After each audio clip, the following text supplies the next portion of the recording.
এক বাটি ময়দা নিয়েছি। 5টা রুটি বানানোর জন্য যেটুক লাগে দিয়েছি কালো জিরা, সামান্য তেল দিয়ে আমি ব্যাটারটা করে নিব, ভালোভাবে মেখে নেব।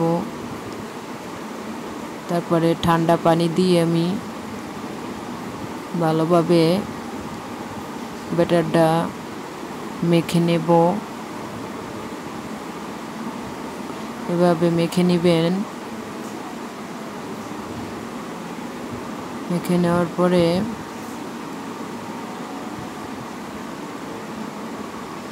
আমি কিছুক্ষণ ঢাকনা দিয়ে ঢেকে রাখবো 5 থেকে 10 মিনিট। 10 মিনিট পরে আমি ঢাকনা থেকে উঠিয়ে আমি 5টি রুটি বানাবো, এই জন্য 5টি প্যারা তৈরি করেছি।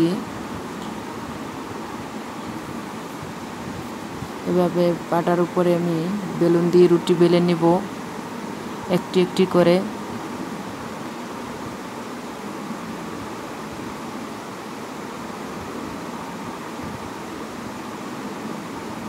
সকালের ঝটপট নাস্তার জন্য এই রুটিটি যথেষ্ট।